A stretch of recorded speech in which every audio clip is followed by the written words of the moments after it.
네, 반갑습니다. 자, 5월 27일 목요일 마감 시황 전달해 드리도록 하겠습니다.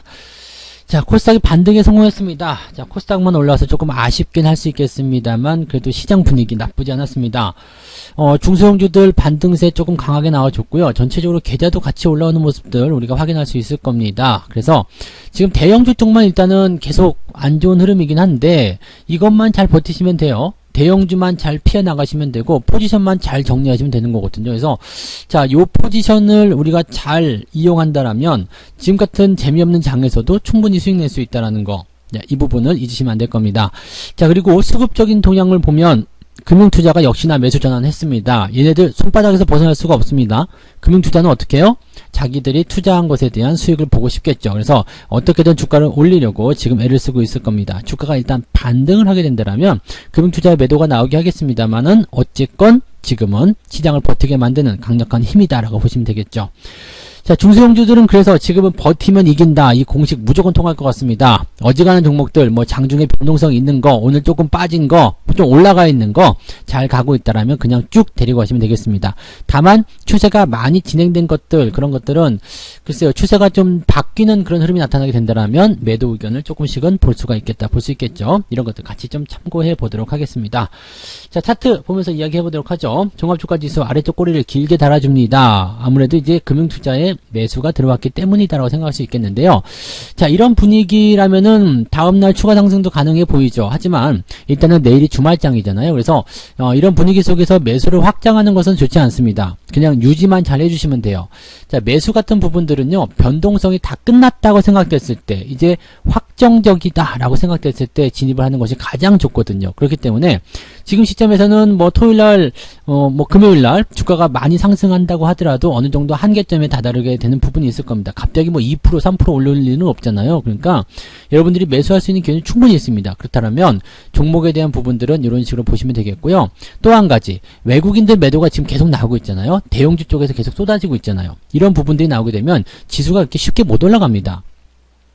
뭐 횡보는 진행될 수 있겠습니다만은 지수가 막 갑자기 상승한다거나 이런 모습 나오기가 어렵거든요. 그렇다면 지금 자리에서 급할 게 전혀 없다는 얘기가 되겠죠.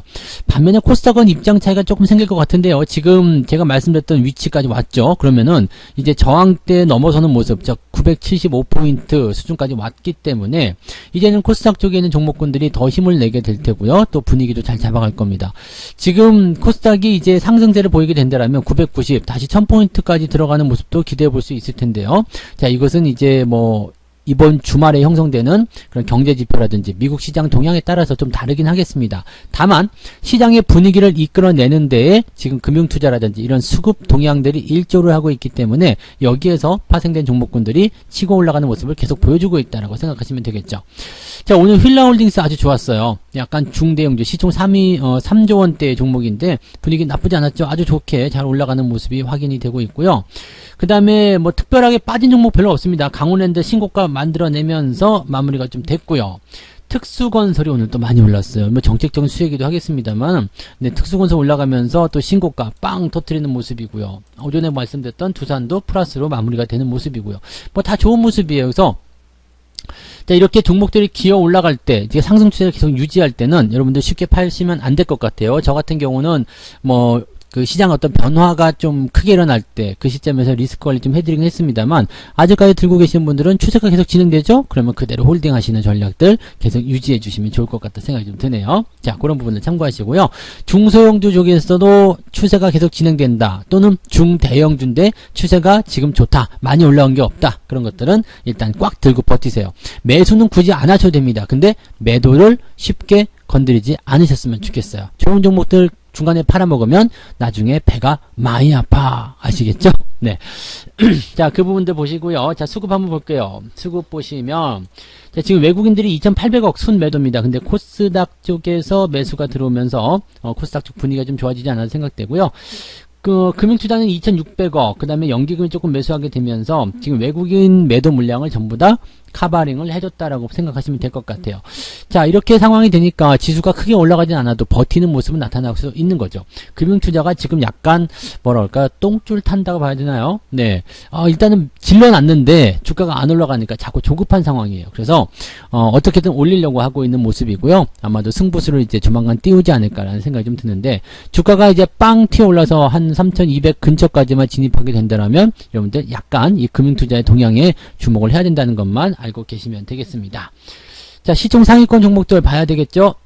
시총 상위 종목들 보시면은요, 지금 삼성전자 하락이죠. 근데 하이닉스는 아까 보니까 외국인 매수가 좀 들어왔어요. 그래서 유지가 좀 되는 모습인 것 같고요. 네이버, LG화학 다 빠집니다. 대신에 카카오 아침보다 더 올랐어요. 아주 좋은 분위기 형성이 되고 있다는 것을 우리가 참고할 수 있겠고요. 그 외에 나머지 것들은 지금 그냥 그래요. 뭐 포스코가 지금 반등하는 모습 나타나고 있는데, 자, 포스코 상황 지금 좀 좋은 것 같죠. 이 61선 지지선 만들어내면서 반등하고 있는 모습인데요. 추세가 이제 61선 근처에서 반등을 지속하는 모습이기 때문에 괜찮습니다. 좋아 보여요. 가지고 계신 분들 홀딩하셔도 나쁘지 않을 것 같아요. 근데 매수를 생각하실 때는 이 데드크로스, 지난 5월 중반에 나타난 이 데드크로스가 지금 현재 지지점을 형성했다고 하더라도 저항으로 남아있다는 이야기입니다. 그렇다면 지금 현재 시점에서는 매수를 들어가신다라면 소량만 살짝만 새끼발가락 정도만 살짝 담가 놓으시는 전략이 좋을 것 같고요. 그게 아니면 오히려 기다렸다가 골든크로스 발생하게 되면 그 시점에서 들어가시면 유리하게 전략을 짜실 수 있을 겁니다. 그래서 그런 포인트 같이 생각을 좀 해보시면 좋을 것 같아요. 자, 그러면 이제 코스닥 쪽 한번 볼까요? 코스닥 쪽도 많이 회복됐겠죠? 네, 셀트론 헬스케어가 5%나 올라왔어요. 그리고 분위기 좋게 만들어졌고, 지금 시젠이 내려오면서 계속 하락하는 모습인데, ENM이 오늘 반등을 세게 해줬어야지 딱 시청이 한 번 더 뒤집어지는 건데 조금 아쉽게 됐네요. 자, 이 흐름들은 조금 더 지켜보자고요. 일단은 위쪽에 있는 시총 상위권 종목군들의 변동성이 계속 커지고 있고요. 차이가 얼마 안 나요. 지금 3조 8,900억, 여기 3조 4,800억. CJ ENM이랑 뭐 많이 차이 나봤자 한 4천억 정도 차이밖에 안 납니다. 그래서 요 정도라면은 뭐 내려가고 올라가고 한 번씩 엇갈려주면은 금방 뒤집어질 수 있는 수치가 아닐까 생각해 보시면 되겠습니다. 근데 코스닥 쪽이 일단 그래도 많이 회복하는 모습이었어요. 아까만 하더라도 푸르딩딩 해가지고 그냥 저 푸른 초원 위에 막 그랬었는데 지금은 그래도 많이 좋아진 모습인 것 같아요. 자, 매매 동향을 살펴보겠습니다. 자, 오늘 매매 동향은 금융투자를 일단 먼저 봐야 돼요. 카카오 인버스 매수가 있네요. 네, 코덱스 200 인버스 매수 제법 많이 했는데요. 레버리지 팔았고요. 지금 차익 실현이 약간 들어간 건가 싶을 정도의 모습인데요. 근데 삼성전자 여전히 사들였단 말이에요. 물론 물량이 많지는 않습니다만 사들였어요. 그리고 인버스 쪽도 물량이 많지는 않네요. 레버리지 쪽 매도도 뭐 많지 않은 상황이고요. 그래서 뭐이 정도 물량이면은 그냥 포지션의 변화는 없었다라고 생각하는 게 일단 맞을 것 같긴 합니다. 그래서 그런 부분 보시고요. 자, 기관 총계를 볼게요. 그러면은 인버스 쪽 매수가 좀 있었고 카카오 OCI가 매수가 있었어요. 오늘 7%대 상승하면서 강한 모습이었고요. 건설주 좋죠. 그 다음에 KTNG 좋다고 말씀을 드렸었는데 혹시 알아들으셨나 모르겠네요. 네, KTNG 이런 거 좋은 거고요. 한국전력 매수가 있었고요. 그 다음에 CS윈드, 네, 지금 친환경 쪽 좀 나가는 모습이 있죠. 그 다음에 건설주하고요. 네, 이런 모습이고, 자, 하이브 매도가 있었고 HMM 매도. 얘는 근데 매도가 나오더라도 계속 올라가요. 그럼 뭐 계속 가야 되지 않겠습니까? 추세가 완전히 꺾일 때까지 좀 보셔야 되는 것 같은데 계속 과매수 국면을 유지하고 있기 때문에 부담스러운 건 사실이다. 이렇게 보셔야 되긴 할 것 같습니다. 네, 레버리지 팔았습니다. 기관 쪽 레버리지 매도한 것은 아마도 네, 금융투자 쪽에서 매도한 부분에서 어느 정도 잡혔을 것이다 라고 보시면 되겠죠. 외국인들은요, 네, 삼성전자 팔았고요. 대신 하이닉스 샀습니다. 아시죠? 그래서 전기전자 쪽에서 외국인 매수가 하이닉스 쪽으로 들어오게 되면서 주가를 조금 지지를 해주는 모습이었는데, 자, 과거에도 그랬어요. 주가가 조금 움직임이 계속 유지가 될 때는요, 삼성전자는 팔더라도 하이닉스는 조금 쥐고 있는 듯한 모습이 좀 있었죠. 그래서 하이닉스 반등이 조금 빠르게 나타나는 그런 상황도 좀 있었는데, 그런 흐름으로 가는 것 아닌가라는 생각 잠깐 해봅니다. 그리고 LG화학 매도 계속 나오고 있는 모습인데요. 뭐 많이 빠졌기 때문에 기술적 반등 예상할 수도 있겠습니다만 건드리지 않는 게 유리하겠죠. 현대차, 네이버 다 마찬가지입니다. 그래서 이런 모습들은 건드리지 않는 게 일단 유리하겠고요. 뭐 추세가 진행되는 거 있잖아요. 카카오. 근데 카카오도 오늘 4% 올라와가지고 약간 애매하긴 합니다만 지금 제가 지난번에 말씀드렸던 대로 11만원 아래쪽, 그 다음에 올라섰을 때 11만 5천원 구간, 이런 구간이 매수하기 좋은 위치다라는 거 말씀드렸는데 이런 것들 참고하셔도 좋을 것 같고요. 특수건설에서 오늘 외국인들 매수가 들어오면서 신고가 나온 것도 확인이 좀 됐었습니다. 외국인들은 레버리지를 샀습니다. 네, 레버리지를 샀기 때문에 시장이 더 오른다 쪽에 베팅을 하고 있는 것 같긴 합니다만은 역시 마찬가지죠. 물량 자체가 많지 않기 때문에 시장에 큰 영향을 주지는 못하고 있다 보시면 되겠습니다.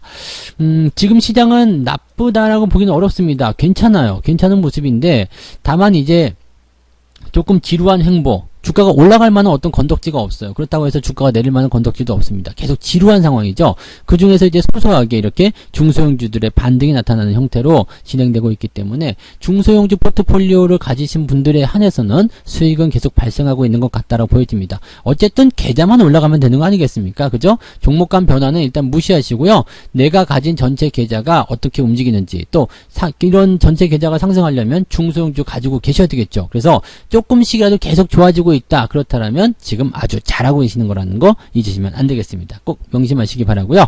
자, 오늘 저녁은 9시 21시에 네, 무료 방송이 또 진행됩니다. 그래서 시장 이야기들 또 들어보고 싶으신 분들은 21시에 성투사의 주식으로 부자되기 유튜브나 아니면 88TV를 통해서 저하고 같이 시장 이야기 풀어가시면 좋겠습니다.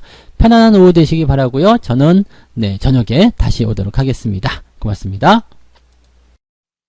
본 방송에서 제공되는 모든 정보는 투자 판단의 참고 자료이며 투자의 최종 책임은 본 방송을 이용하는 본인에게 있습니다.